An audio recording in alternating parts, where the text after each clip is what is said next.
The gospel reading this morning is from the 17th chapter of the gospel according to Luke. We're picking up the narrative in verse 5, and we're using a contemporary translation of this particular text from Eugene Peterson's The Message. The reason for that is that this is kind of a cryptic text, and I'm trying to make things easy for you. This text consists of two parables. The first part is kind of a twist on a parable that Luke originally shared in the 13th chapter, the parable of the mustard seed, which we also find in the Gospel of Matthew. But it has a little bit of a different ending here. And then the second part is another parable, and it's commonly called the parable of the master and the underappreciated servant. Because it's a little difficult, I'm just going to tell you up front what it means so we can just cut to the chase. Basically, what the second parable means, Jesus is saying to his disciples, even though you only have a little bit of faith, the faith you have is more than enough to do great things. With this in mind, let us listen for God's word. The apostles came up and said to the master, "Give us more faith."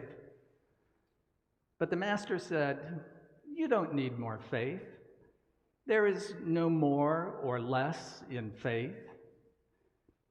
If you have a bare kernel of faith, say the size of a poppy seed, you could say to this sycamore tree, 'Go jump in the lake,' and it would do it. Suppose one of you has a servant who comes in from plowing the field or tending to the sheep. Would you take his coat, set the table, and say, 'Sit down and eat'? Wouldn't you be more likely to say, 'Prepare dinner, change your clothes, and wait table for me until I've finished my coffee? Then go to the kitchen and have your supper'? Does the servant get special thanks for doing what's expected of him? It's the same with you. When you've done everything expected of you, be matter of fact and say, 'The work is done. What we were told to do, we did.'" This is the word of the Lord. Thanks be to God.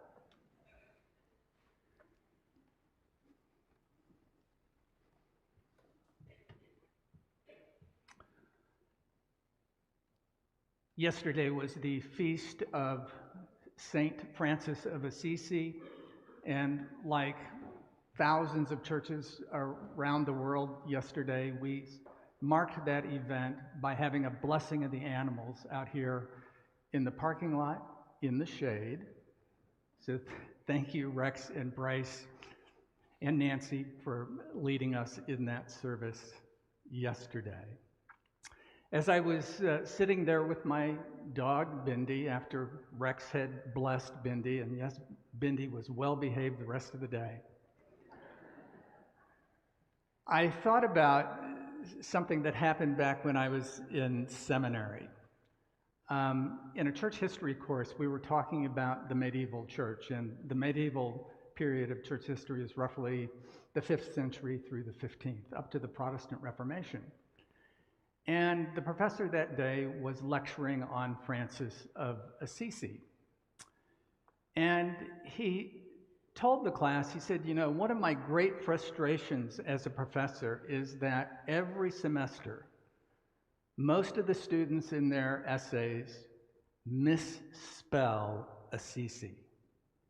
And so he looked us straight in the eye and he said, "Follow me, I'm gonna tell you how to spell Assisi so that you will never forget it." And so he held up 2 fingers to make donkey ears. And he said, "Ass, A-S-S, is I. Ass is I. Now you'll never forget how to spell Assisi. And now you can go home and tell everyone that interim pastor at our church is a real ass."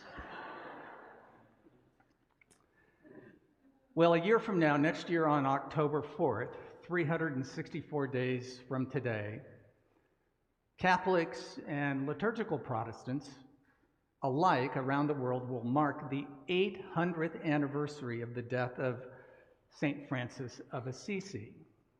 One of the great things that's happened within Protestant Christianity, both in Europe and North America, over, say, the last 50 years, is this rediscovery that there were actually things that happened in church before the Protestant Reformation, and that some of that stuff was like really good and we ought to know something about it.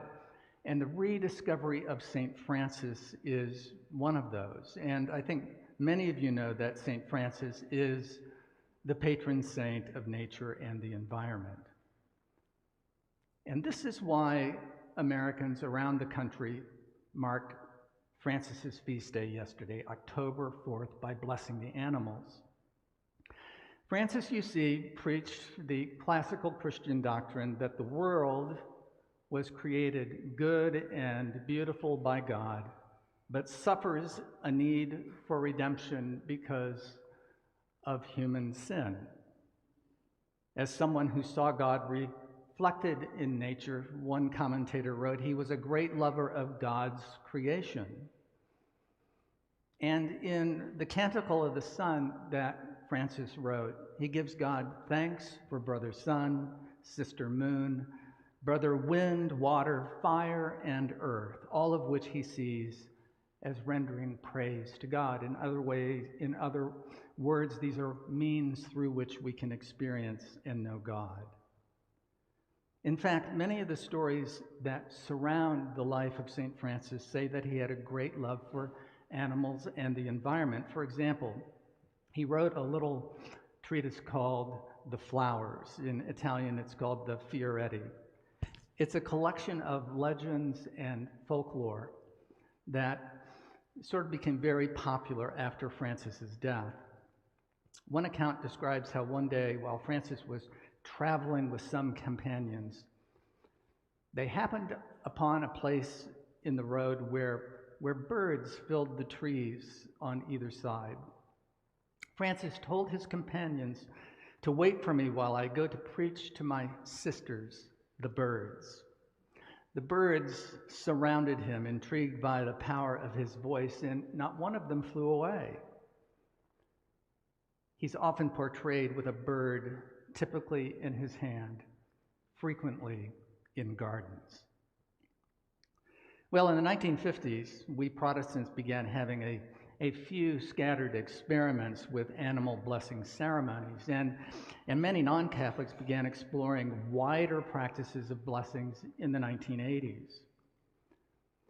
But the precipitating event seems to have been the first blessing of the animals that was held at the great cathedral in New York City, St. John the Divine, in 1985.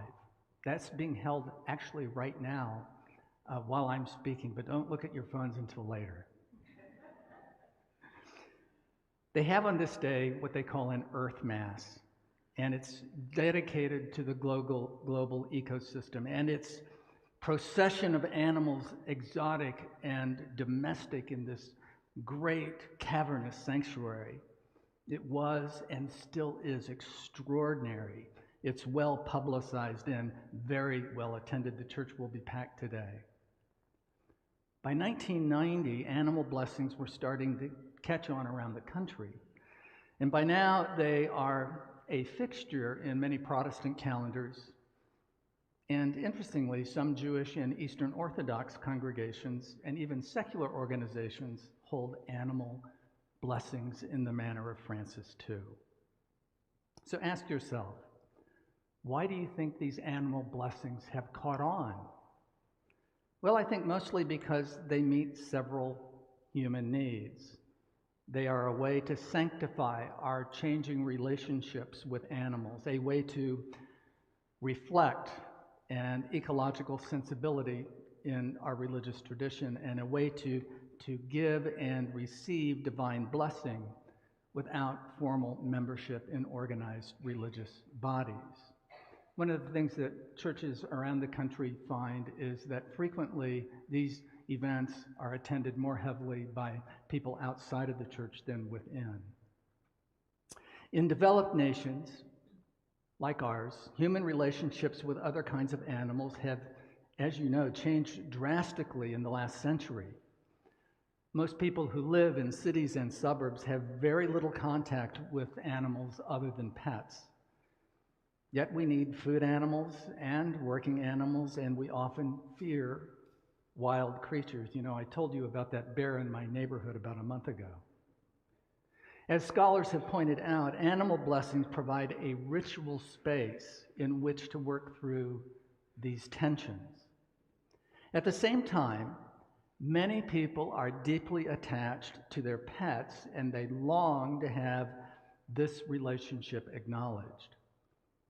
As human families become smaller, animals often become significant sources of affection and intimacy. Some people feel that a spiritual dimension exists in this bond, one that religion has traditionally not recognized. Animal blessings provide a way to affirm and sanctify this experience. Religious groups also need increasingly to say something about environmental issues. Religious leaders did this forcefully in the 1970s, but the movement lost momentum in the era and decades that followed. It's no accident that animal blessings are largely within the Protestant context, held within the mainline Protestant churches, the Episcopalians, the Presbyterians, the Lutherans, Congregationalists, Methodists, and so on. When animal blessings address environmental concerns or animal rights, they fit with the legacy of social action in these communities. Above all, blessings fit with a new kind of religious engagement. Increasing numbers of people in our society are avoiding organized religion, although many identify themselves as spiritual or nothing in particular. When religious groups hold blessing services, they are offering a welcome and a spiritual benefit with no strings attached. I want you to think about these things in terms of our gospel reading today from Luke chapter 17. Specifically, that first parable, that twist that Luke gives us on the parable of the mustard seed, where Jesus also uses nature imagery, seeds and trees, to talk about the nature of faith. Now remember, and we've been talking about this on several Sundays over the course of the summer, for Jesus, faith is not necessarily about believing certain things about God. Rather, for Jesus, faith is a verb. It's an action. What he means by it is actively trusting in God. Recall that a few chapters earlier, before today's story in Luke 17, there in chapter 13, Jesus told his disciples that the kingdom of God was like a mustard seed that someone took and sowed in the garden. It grew and became a tree, and the birds of the air made nests in its branches. Indeed, the small seed of trust was growing into the sturdiest of trees. It's one of the most powerful metaphors for faith in the New Testament.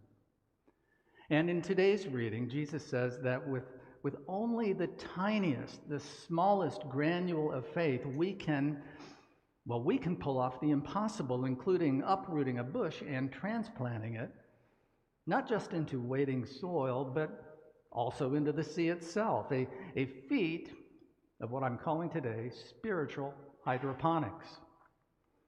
Alas, the spirit is willing, but the inner horticulturalist is weak. Increase our faith, the disciples plead. In Matthew's rendition of the mustard seed parable, the disciples don't make this request. Instead, they simply ask why Jesus is able to rebuke a demon that they cannot. But here in Luke, the circumstances are different. Jesus has just finished telling his followers about the dire consequences for causing someone else to sin, as well as about the necessity for forgiving those who seek it. 7 times a day, if necessary, reads the text. Now, if we're up on our biblical numerology, we'll recognize 7 as a number of completion and perfection. The implication is that we're called not to forgive grudgingly, but completely and wholeheartedly, eternally. Our gospel text, however, addresses a pastoral issue regarding faith that is still very much with us today, and it's this. The degree and depth of our faith, are they adequate to life's circumstances? Can it really address the challenges that each one of us faces? But again, faith, according to Jesus, isn't about capacity. It's an orientation. Faith, says Jesus, is beyond measurement. You've got it, or you don't, Jesus goes on to suggest. Having it is being like that servant in the second parable who simply does what is commanded, who knows his or her place and does what needs doing. Presbyterian minister and writer Marianne McKibben Dana reflected on the text this way. She said, I give the disciples some credit for admitting that they don't have what it takes and asking Jesus for an infusion of faith. Jesus responds with some shocking news. The disciples who've left everything to follow him, who genuinely seem to want to get it right, who have stuck with him longer than I probably would have, and who will be sent to the four corners of the earth to spread his message, have even less faith than one of the tiniest things a naked eye can see. A mustard seed is smaller than a freckle, smaller certainly than a drop of sweat or a drop of blood. She continued, as I look around at the world that feels increasingly unspooled, some days the news literally takes my breath away. I understand the disciples' desire to have enough faith to meet the moment. But if I'm honest, said McKibben Dana, what I'm really wanting is for all of this not to hurt quite so much.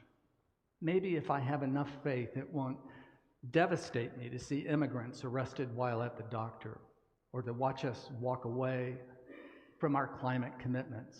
Maybe with enough faith, it will all be less gutting.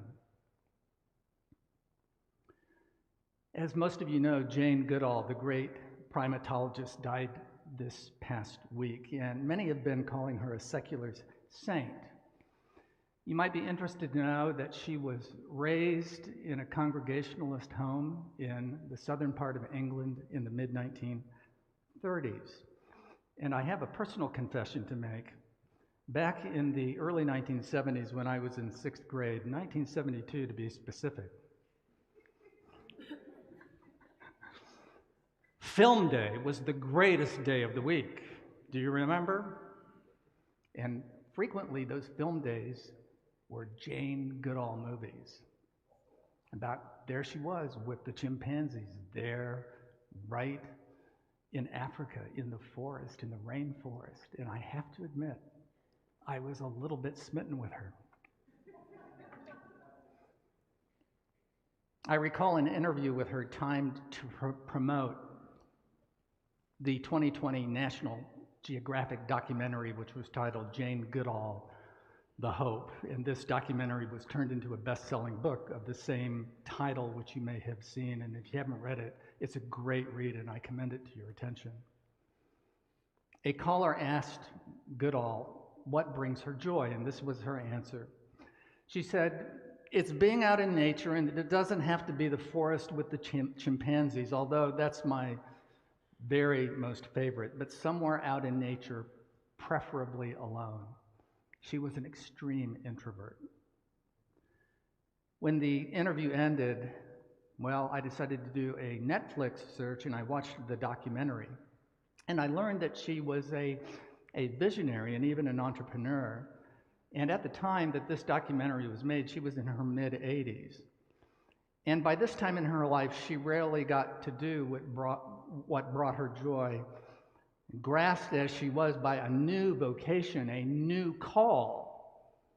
Call, I think, is the only word that captures the depth of her dedication and warrants its costs. She says, I'm always traveling, trying to save the world, a bit of a tough job. I use the theological language of call because Goodall uses similar language, the language of purpose. Being the way I am, she says, and feeling that I have a message to give and that I was put on the planet to do it, I have to do it, and I can't give up. Michael Nichols, a photographer who has traveled extensively with Goodall, captures her single-minded commitment to spread her message and her status as a cultural icon. He calls her the Mother Teresa of the environment. Concerned about the plight of chimps across Africa due to poaching and deforestation, she became seized by what Quakers would call a concern, to use her fame to advocate for chimpanzees, indeed for all of creation, to do the tough work of saving the world. In another interview, she called it her Damascus Road experience. Well, watching footage of Goodall dash through an airport to get to her next engagement, her words about having been put on this planet for a purpose and with a message fresh in mind. As I was watching, I thought of Jesus, who, when his disciples found him alone praying and urged him to return, Jesus said this, "Let us go to the neighboring towns so that I may proclaim a message there also, for that is what I came out to do." But what Goodall learned in the forest and continued to preach is the truth that there is no animal world or our world. There's only the world, about which she often spoke of in religious terms. Being out in the forest, she says, I had this great sense of spiritual awareness, of some spiritual power. You cannot help but understand how everything is interconnected. Later, she adds, it was the kind of feeling that I sometimes have in one of the world's old cathedrals where people have been to worship year after year after year.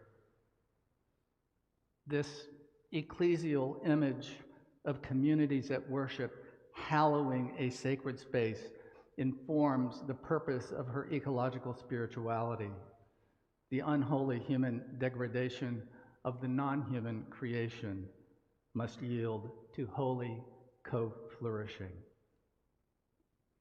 Her example reminds me of words attributed to St. Francis. Start by doing what is necessary, then do what is possible, and suddenly you are doing the impossible. Words which echo the words of Jesus in today's text from Luke 17. Friends, I'll leave you this morning with a prayer that was written by St. Francis, a prayer that you may be familiar with, a prayer that summarizes all that we've been considering today. Please pray with me. Let us pray. Be praised, my Lord, through all your creatures, especially through my Lord, brother, Son, who brings the day, and you give light through him, and he is beautiful and radiant in all his splendor. Of you, Most High, he bears the likeness. Be praised, my Lord, through Sister Moon and the stars. In the heavens you have made them precious and beautiful. Be praised, my Lord, through brothers wind and air and clouds and storms, and all the weather through which you give your creatures sustenance. Be praised, my Lord, through Sister Water. She is very useful and humble and precious and pure. Be praised, my Lord, through Brother Fire, through whom you brighten the night. He is beautiful and cheerful and powerful and strong. Be praised, my Lord, through our sister Mother Earth, who feeds us and rules us and produces various fruits with colored flowers and herbs. Be praised, my Lord, through those who forgive for love of you, through those who endure sickness and trial, Happy those who endure in peace, for they will be crowned. May it be so.